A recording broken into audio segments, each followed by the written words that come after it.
Horse will go for the Triple Crown tomorrow and will be at home in California with Frank Zappa.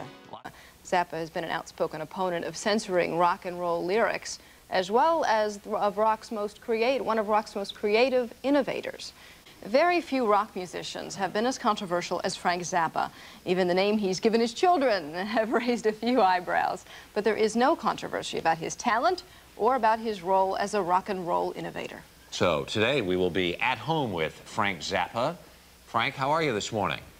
Boy, you know, I don't like to get up this early, that's for sure. And we're off to a good start. Well, you look well, and we'll be chatting with you in just a bit. Okay. First now, the news. The old habits die hard. Hi, Faith. How are you? Thanks very much, Lynn. Well, I am not saying anything about sports, that's for sure. I will talk about weather that's a little safer, and today... Here in proud Papa Michael J. Fox. 24 minutes before the hour. Next, Friday at home with Frank Zappa.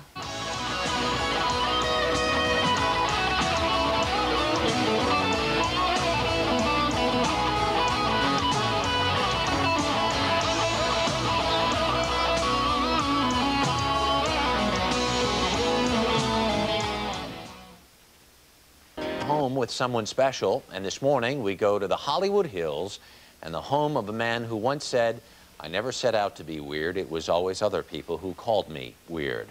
A man who was the embodiment of the 60s, dubbed the Rasputin of rock and roll. This morning we are at home with Frank Zappa. Frank Vincent Zappa, the oldest of 4 children, was born 48 years ago in Baltimore, Maryland, to Francis and Rose Marie Zappa, who were of Sicilian, Greek, Arab, and French descent. Frank was a sickly young boy, and so the Zappas went west in search of a healthier climate and settled in Lancaster, California, where Frank formed his first band, the Blackouts. By 1966, the Mothers of Invention was born. The band set out on an uncharted musical course. Do you think that I creep in the night and sleep in the phone? For the next 14 years, the group went through numerous personnel changes, but the controversial and satirical Zappa sounds remained. In 1967, he married Gail Sloatman. They're still married. They have 4 children: Moon Unit, Dweezil, Amit, and Diva. Zappa's musical history includes more than 50 LPs, running the gamut from The Grand Wazoo and Lumpy Gravy to Jazz from Hell, which won a Grammy in 1987, to his own classically oriented compositions, which he recorded with the London Symphony. In court, testifying against censorship of rock lyrics, Zappa is as outspoken as he is on stage.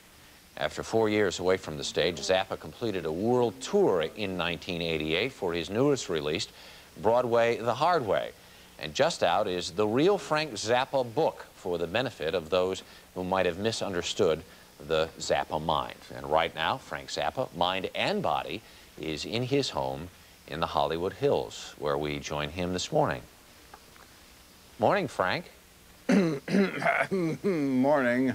We are checking with our At Home With archivist, and we think this may in fact be the first time we've had an At Home With segment with a person in a bathrobe. So Really?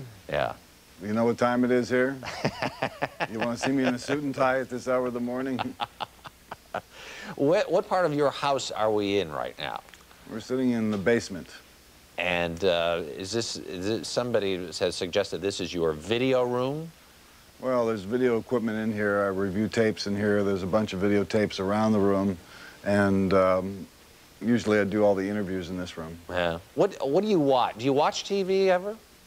Sure, I like to watch the news, and I like to watch C-SPAN. C-SPAN? Yeah. Do you watch MTV or VH1 or any of that sort of stuff? Well, I've occasionally seen it, but I usually try and whiz by those channels. You are a grazer, then, I take it.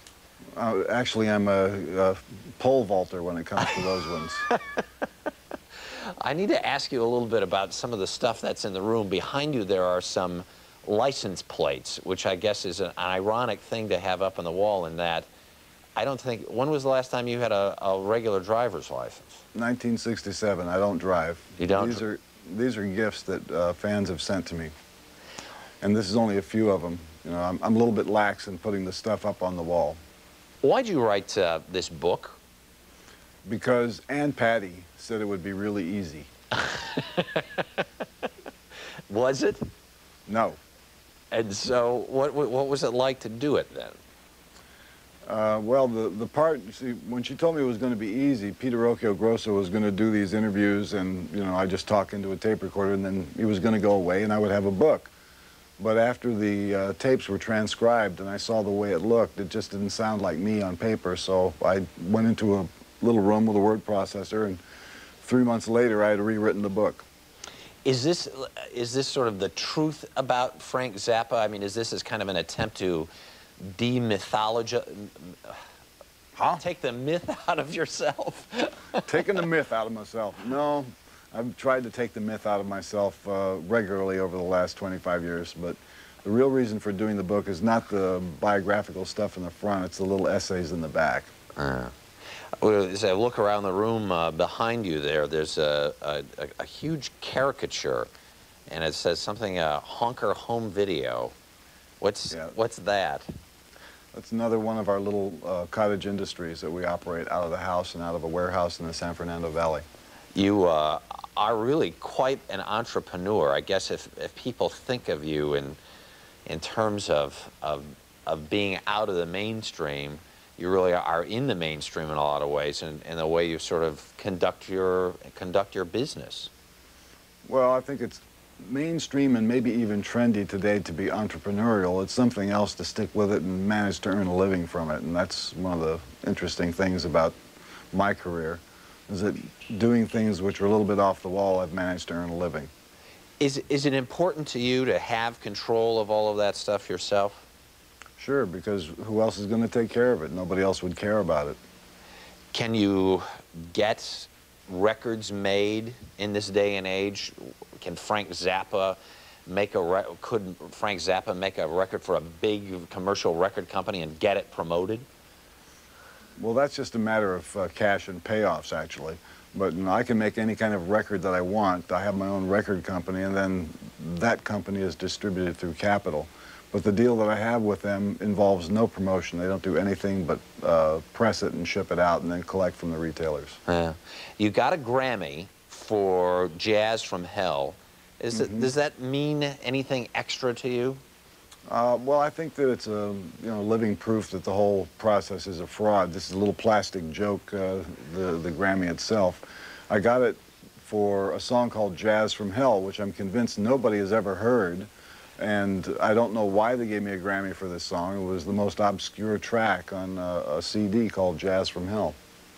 Frank Zappa, we're visiting with in the Hollywood Hills this morning. We will return and talk some more in just a bit. It's 15 minutes before the hour. Hollywood Hills and our visit at home with rock performer and composer Frank Zappa.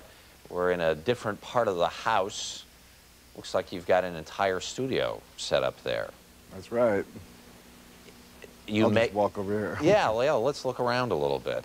Yeah. There's something you're sitting by now that I'm not even sure how to pronounce it. Can you explain it? Well, it's a machine called the synclavier, which is, this is the machine that produced that Grammy Award-winning song, Jazz from Hell. That everyone is humming on the way to work this morning. What does the machine do? How does it work? Well, it allows you to perform on the keyboard. You could play a composition on the keyboard, which is then stored in the computer memory, and then you edit what you played. Or you can type in information on this keypad here and edit what you played. Now, does the computer in some way, shape, or form create musical voices? You know, I mean, you can do, I suppose, like trumpets or violins or whatever? Yeah, you can have any kind of instrument you want, and that's done through sampling. Yeah.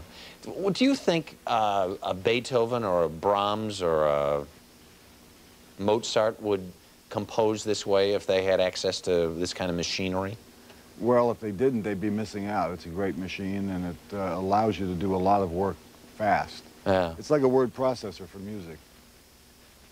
Do you ever think, though, the stuff, the electronics and the microchips can kind of get in the way, though, of the actual true music itself, or what you're really trying to get at? No, actually, it improves it by subtracting the human element, which is the most unreliable part of doing music. If you've ever employed a musician, you know what I mean. I thought that was supposed to be part of the creative process, though. Employing musicians? Yeah. Well, no. You have worked with major symphonies. You've written lots of music. You've looked at the works and studied the works of important modern composers. Is it important to you to be taken seriously in that regard? No. You've done that work, though. When you work with those people, how does it feel to have them respond To to work with a guy in a tuxedo? You know, it's kind of like going to a banquet, except you don't eat. Well, except, isn't it something more than that? I mean, these people are real artists. They're talking about people like a Zubin Mehta or somebody like that. That's well, of course, you know, you have to take the people as they come. Individual conductors and performers can be alternately charming or boring. And just because a guy's got a tuxedo on is no sure sign that he's an artist or a fine person. And I've seen both kinds in the orchestral world. Same way in rock and roll. Just because a guy's got a nice leather suit doesn't mean he can really rock. Who do you like? Who do you respect? Give me a classification. Rock and roll. Well, I think my favorite guitar player working in rock and roll today would be Alan Holdsworth. And who does he work with, for those of us who have... Who don't know? ...managed to age out or lose touch? We'll just keep that a secret. This, you know, it's his group, Alan Holdsworth. Okay. Then what about, and what about classical music?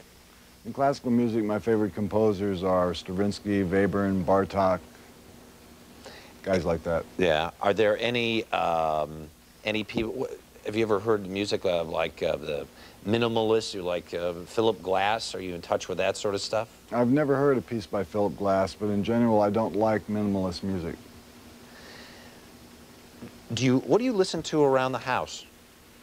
I don't have much recreational listening time. Basically, if I'm listening to something, I'm listening to what I'm working on in the studio. Yeah.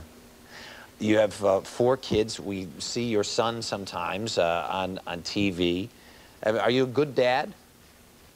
I guess I'm okay. None of the kids are in jail. And do you have a philosophy, a parenting philosophy? Well, this is revealed in minute detail in the book, but I could sum it up for you, and you're probably not going to enjoy it. In the part that says how to raise fantastic children, the secret clue is keep them as far away from religion as possible. And that's the key, you think, or what else? So didn't you say you should let kids grow like weeds?